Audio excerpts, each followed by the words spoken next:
लेकिन जब यही कलमा कल क़यामत में मीज़ान अमल पर अमल तौलने वाले तराजू पर रखा जाएगा, एक तरफ ये कलमा है सुभान अल्लाह अल्हम्दुलिल्लाह अल्लाहु अकबर, एक तराजू पर होगा पल्ले का एक तराजू पर, और सारा सातों आसमान और सातों जमीन उसे एक पल्ले पर रख दिया जाएगा, तो ये कलमा का वजन भारी पड़ जाएगा। इतना भारी कलमा है, हम लोग पढ़ते नहीं है ना। और वो भी जन्नत का। अच्छा, यहाँ का तराजू कैसा है? यहाँ का तराजू भारी चीज देते तो नीचे जाता ना ऊपर, बोलिए ना, नीचे जाता है ना। जब तौतले हैं तो हल्की जी चीज है जो ऊपर, भारी नीचे। जब ज्यादा होगा तो नीचे, है ना।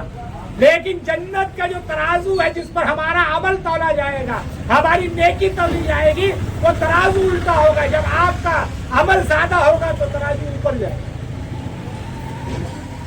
जो हल्का होगा नीचे आएगा। यहाँ जो भारी होता है वो नीचे जाता है ना, हल्का होता है ऊपर उठ जाता है। वहां जाएगा तो जो आपका भारी होगा तो ऊपर उठेगा, हल्का होगा तो नीचे जाएगा। और एक पल्ला कितना बड़ा है जिस पर मेरा अमल तौला जाएगा, सातों आसमान और सातों जमीन के बराबर है एक पल्ला।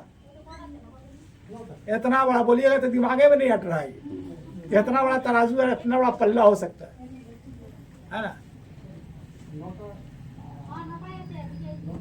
तो किसी ने, देखिए, एक पढ़ा लिखा और एक अनपढ़ में बहुत ज्यादा फर्क है ना, दिमाग में समाएगा नहीं। एक बहुत बड़ा आबिद, जाहिद, नमाजी, परहेजगार, मुत्तकी सब कुछ था, लेकिन पढ़ा लिखा नहीं था। बुरा नहीं मानिएगा, पढ़ा लिखा नहीं था लेकिन बड़ा वो इबादत गुजार है ना। तहज्जुद की नमाज तक पढ़ता था, कभी नमाज कज़ा नहीं होती थी, कभी उसका कोई इबादत नहीं जाता था। एक दिन एक शैतान आया उसको बहकाने के लिए, है ना। तो एक सुई लेके आया, तो उस इबादत गुजार से कहा कि देखो ये सुई है, और सुई के अंदर जो सुराख है जिसमें सूता धागा डालते हैं हम, तो इससे कोई हाथी पार हो सकता है?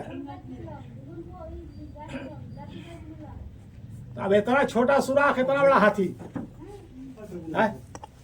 इतना छोटा सुराख, इतना बड़ा हाथी। बोला इबादत गुजार जाहिद था तो इबादत गुजार, लेकिन पढ़ा लिखा ने बोला इतना छोटा सुराख में हाथी पार होगा? ये तुम्हारे अकल में आने वाली बात है? कभी नहीं हो सकता। वही सुई लेके एक पढ़ा लिखा आदमी के पास गया, एक आलिम के पास। कहा अच्छा बताइए, सुई मेरे हाथ में, इसके अंदर जो सुराख है इससे हाथी पार हो सकता है? तो उसने कहा ये हाथी क्या, ये सारी जमीन अल्लाह चाहे तो पार कर सकता है। अगर अल्लाह चाहे तो इस सुराख से, अल्लाह चाहेगा तो सारा जमीन, सारी दुनिया पार कर देगा। तुम हाथी की बात करते हो? तो जब अल्लाह चाहेगा तो इतना बड़ा तराजू अल्लाह उस दिन बना देगा जिसको अमल तौला जाएगा। जब बगैर खंभा का, बगैर खूंटी का, है ना, एक तो पर्दा लगाए तो चार तरफ बांधना पड़ा, तब जाके ठहरा है। ऐसी ठहरा दीजिए तो इतना बड़ा आसमान बगैर पिलर का अल्लाह ठहरा दिया। बोलिए, इतना बड़ा आसमान एक कोटा पिलर है नहीं ना है, कैसे खड़ा है? बगैर पिलर का अल्लाह खड़ा कर दिया था। इतना बड़ा आसमान, जहां चल जाइए, अमेरिका जाइएगा यही आसमान नजर आएगा, सऊदी अरब जाइएगा यही आसमान नजर आएगा, जहां भी जाइए यही आसमान है। इतना बड़ा आसमान को अल्लाह ने बगैर पिलर के खड़ा कर दिया, बगैर खंबा खूंटी का। तो इतना बड़ा तराजू बना नहीं सकता। इतनी बड़ी जमीन अल्लाह ने बिछा दिया है ना। इतना बड़ा पहाड़, इतना बड़ा बड़ा पहाड़ बना दिया है जो कई कई किलोमीटर का पहाड़ है ना। अल्लाह चाहे तो बहुत कुछ कर सकता है। तो ईमान और अकीदा हमारा मजबूत होना चाहिए। सबसे बड़ा बात है कि आज हमारा ईमान कमजोर हो गया, ईमान खत्म हो गया, एकदम खत्म है ना, कमजोर भी नहीं है। हाँ, खत्म है ईमान। ईमान है ये नहीं है, सिर्फ हम लोग नाम के हैं मुसलमान, ला इलाहा इल्लल्लाह मोहम्मद रसूलुल्लाह, इसको टालने वाले हैं बस। और कुछ कोई मुसलमान वो मिलना चाहिए हर हाल। हाँ, जुम्मा को नहीं होगा तो जुम्मे नहीं होगा। बोला आज जुमा का दिन है, बोला आज जुमा है तो आज तो चलवे करेगा वो, है ना। जुमा का नमाज उसी के लिए पढ़ने जा रहा है, आके वही वाला खाएंगे। सिर्फ नाम के रह गए, काम खत्म हो गया हमारा।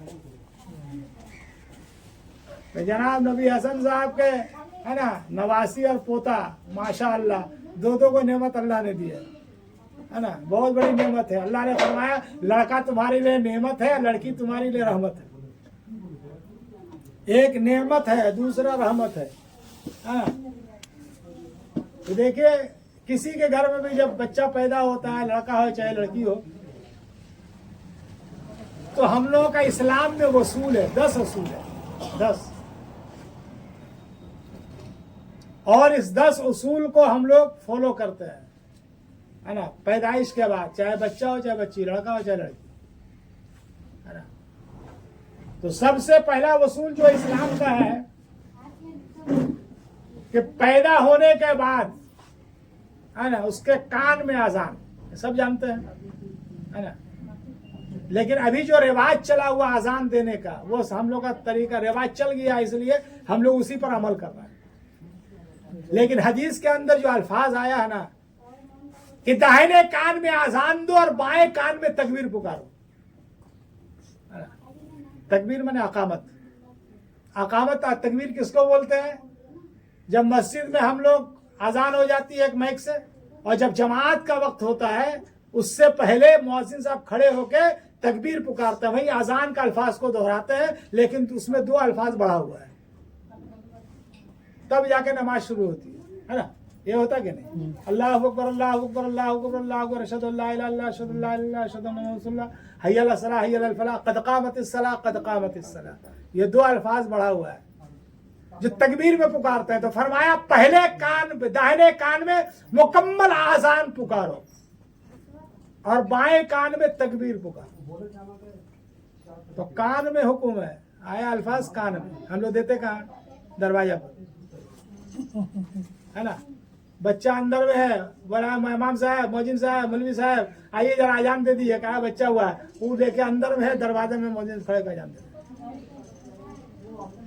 है ना। तो ये रवाज चल गया, तो हम लोग भी वैसे पुकार के निकल जाते हैं शॉर्टकट में, है ना। लेकिन असल तरीका जो है दाहिने कान में हल्का हल्का पुकारा जाए, अजान के जो अल्फाज है उसको दोहराया जाएगा कान में, तो उसके कान में करीब जाए, हल्का आवाज। अब वो चिल्ला चिल्ला के बेचारा बता छोटा बच्चा को बोले अल्लाह अकबर अल्लाह, ऐसे थोड़ी हो।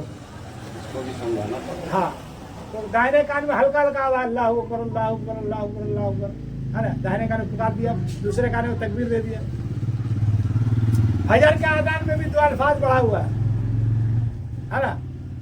फजर के आजान में भी 2 अल्फाज बढ़ा हुआ है। हर फजर में जब फजर में आजान होती है तो अस्सलातु खैरुम मिनन नौम, ये 2 अल्फाज है कि नींद से बेहतर नमाज है, उठ जाओ, आजान हो रही फजर की, सोए मत रहो, है ना। अस्सलातु खैरुम मिनन नौम, नींद से बेहतर नमाज है, नींद से उठो और फजर की नमाज। और तुम्हारी नमाज भी, तकबीर भी हो चुकी है, सिर्फ इंतजार नमाज का। मरने के बाद कब्रिस्तान में हम लोग नमाज पढ़ लेते, सोच ली, है ना। अजान और तकबीर यही दिला गया। अब वो तो नहीं वक्त मेरे पास बाकी है ना। तो 2-3 मिनट 2-3 सेकंड का वक्त रहता है। जहां तकबीर खत्म हुआ इमाम साहब बोलते अल्लाहु अकबर, सारे लोग नियत मान लेते अल्लाह अकबर।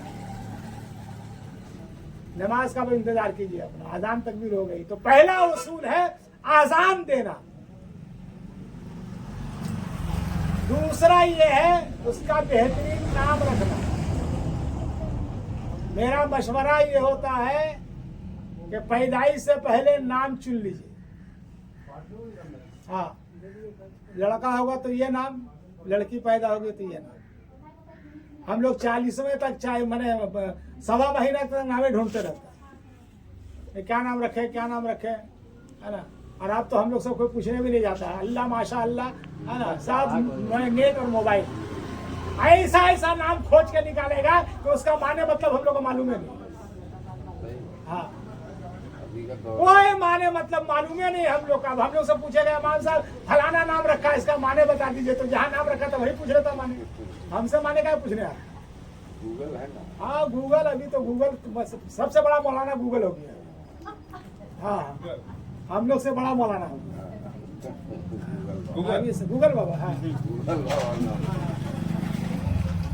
सबसे बड़ा मौलाना, एक से एक उसमें देखेगा और हमसे आके सवाल करेगा। समझेगा? हाँ, समझेगा, एक से एक सवाल करेगा। तो सबसे पहले ही तजवीज कर लीजिए, पैदाइश से पहले कि रखना क्या है ना, लड़का या लड़की। कोई भी नाम देखिए इसमें एक तो बात है, हम इसलिए पहले बोल रहे हैं, खुदा ना खास्ता किसी का पैदाइश होती है और 2 घंटे के बाद बच्चा दुनिया से चला जाता है ना, तो आप तो नाम रखे नहीं, बगैर नाम का बच्चा चला गया, कल कयामत में किस नाम से अल्लाह उसको पुकारेगा, आवाज देगा, बुलाएगा, है ना। 2-4 दिन 5 दिन के बाद चला जाता है।